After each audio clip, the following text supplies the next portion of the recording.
Hi there, I'm Amy and this is my messy craft room. Let's chat while I tidy up this absolute disaster. I'm going to take you on a trip down memory lane to every craft space iteration I've had since 2015, but first, I want to answer the question I know you're probably asking. That question is, Amy, you spend so much time organizing your craft room, why is it always a mess? And it comes down to the goals that I have for my organization. So for me, the organization is not so that a mess never occurs. That is a really unrealistic goal for me, and honestly kind of would take the fun out of it. So the organization is so that I know where things are when I'm crafting, and after I create a giant mess, it has a place for that stuff to go back to, whether I clean it right then or not. Having a place for everything to go back to does make cleaning and tidying much faster, even though I still have to clean up giant messes. And in general, I also want the room to look nice, or at least have the ability to look nice.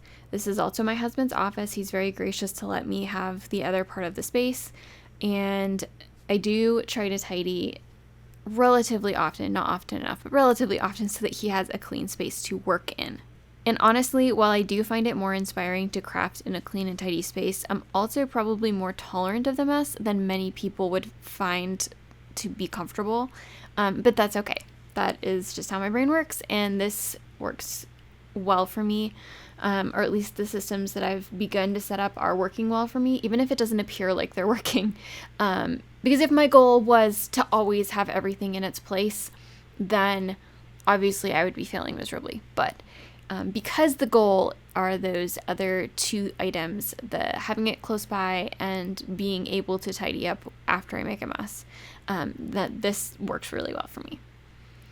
In this case, the craft room is messy because I did a bunch of craft projects recently, but I had also done some cleaning and organizing in other rooms of our home and found some miscellaneous supplies and things that I would store with my craft supplies that I didn't realize were not in my craft room. And so some of the stuff stacked on the counters that you're seeing is just random stuff from other corners in our apartment. We moved to Oklahoma last year, and it had to happen in 3 weeks flat. So it was I was relatively organized for the short amount of time that we had, but things just ended up kind of in the wrong boxes or in the wrong places, and I just hadn't really. I had thrown some stuff in organizers when we arrived here and unpacked, and then everything was just crazy. I was starting a new job, and so there were a few things that just didn't end up where they should be. So that's what you're seeing in the first part of this video, is me just trying to go through what I had done was when we had organized other areas, I'd just kind of taken containers and thrown stuff into them. And here I'm just I kind of sorted by like what they were, like if it was fabric or which zone it was going to end up in. And then I went through each container, and it's not perfect. And like there was a pile of ribbon and I just threw it in my ribbon bin, which still needs to be gone through. But like I've mentioned in previous videos, when it's kind of a bigger clean like this, it's important to not get too bogged down. So that you get things done in a reasonable amount of time. And as always, this video has been sped up about 4 times, but this did take me a couple of hours to do. And through the magic of editing, it's a lot shorter for you guys, but this did take quite a bit of time. This was a cozy, snowy evening, and I filmed this a couple weeks ago, and we had some snow, and so I'd been working from home, and I had been working in this room all day, and it was starting to drive me nuts. So I decided to tidy it that night, and it was just a cozy, lovely evening to be home and just to quietly work away on things in the craft room. So I was super inspired to do that. So what I want to do while I'm organizing, I was going to tell you, you're going to see me get out some bins in a minute, and so in addition to cleaning, I was also getting some organizers out and switching over some chipboard and other embellishments over to some new organizers that I got, but I'll share more about that in a different video, I think. The other thing I wanted to do in this video was just share photos of every craft space I've had since approximately 2015. Brian and I got married in 2013, but for the first year or two of our marriage, I was really struggling job-wise. I had a lot of jobs during that time. I was getting used to being married and setting up our first apartment, and I really didn't craft much at all that I remember, and I didn't have any kind of like space. I think most of my craft supplies were packed away for the first year or two. I want to share with you all the craft spaces because I want you to see where my craft space has been and understand that where my craft room is now is 10 years in the making. So this was my very first the first time I designated space. I had found this cabinet at a resale shop and added some wood flooring planks on top of it, and I just had craft supplies stored in there. And then in our living room, and then this was the second space. So I actually created these bookshelves myself and kind of made a wider space. Both of these were in our bedroom. And then I had a desk in the living room. This was the first desk that I had in the living room. You can see my silhouette cutting machine off to the left there and my computer. I also started a photography business around this time, so this was also my photography area. You can see the desktop here got a little bigger. I got this desktop for free. It was a cabinet side panel that was being thrown out, and I kept it as a desktop. So this was the first time I had like an actual space. This is what was our dining room. I finally got smart and realized we never used our apartment dining room, so I turned it into a craft space. And this is kind of a wider shot once I'd hung some stuff up. All of this furniture I still have and use in my craft space. I just use it a little bit differently. So this is kind of the second iteration where I took that desktop and incorporated it into the craft room instead of my office area and kind of tidied some things up. This is before I added white vinyl or like painted any of the shelving white. This is a very messy view, but this shows you that I kind of also took over the dining room table to use as like a fabric cutting mat.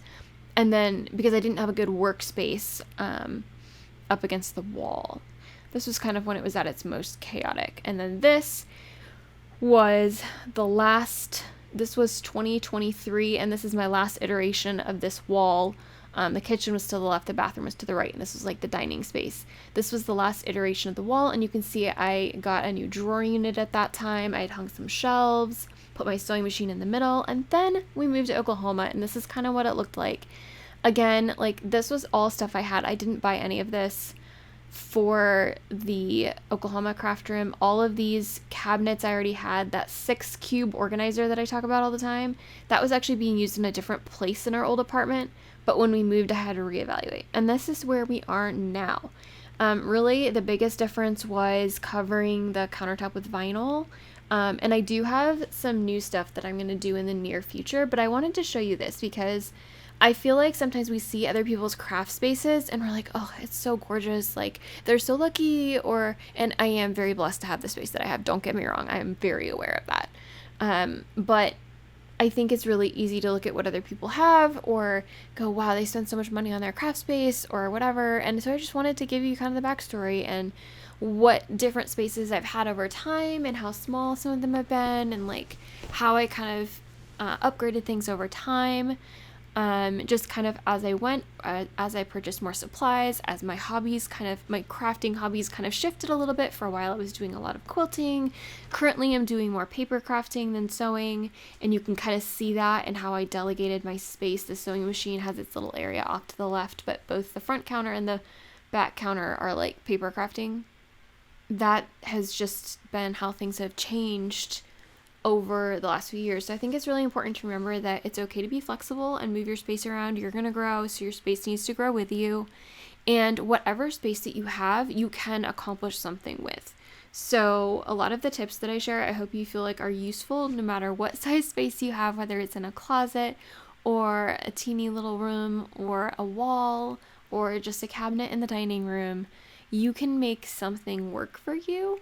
And it's going to be different for everyone based on where you live and your time constraints and your level of crafting that you pursue and the amount of time you spend on it, like your budget. All of those things are going to play major roles in how you create your craft space. So I hope that inspires you to take another look at your space. A lot of my space, like the area that was in our dining room, was the space that I had the longest, and I spent a lot of time reworking that space. So that space had like 4 or 5 iterations. We were in that apartment for almost 10 years, and I believe I'm trying to think. So probably 7 or 8 years of that, I had some kind of crafting setup in that dining room. And so it just had a lot of iterations and growth over time. When I had the budget to do certain things, or I found something on clearance, I think the 6-cube organizer was the only thing I paid full price for. That was like big furniture stuff, like the cabinet that you see in the background, the drawer unit that the island countertop is on, like that was all discounted stuff. The countertop is an IKEA all of the countertops are IKEA. Some of them were back when those little desktops were like $8 or $12. I miss those days. Then the big long countertop is IKEA as well, and it's hefty. It's like an actual kitchen countertop, but it was in the scratch and dent section, and I got it for, I think it was like $70. It was so cheap for what it is. It's very, very, very sturdy, but I think it was warped a little bit and they couldn't sell it for full price, so I really looked out there. And the drawer cabinet that the island is on, that was a Habitat for Humanity find. The same with the door cabinet. The shelves were the white shelves were something I'd found. And then I think the 6-cube organizer is the only thing I paid full price for. So anyway, just wanted to share that. I'm almost done cleaning up here, but I hope this video was helpful. Let me know in comments your thoughts, or like what different craft spaces you've had over the years, because I would love to hear. And thanks so much for being here. Subscribe if you'd like to see more.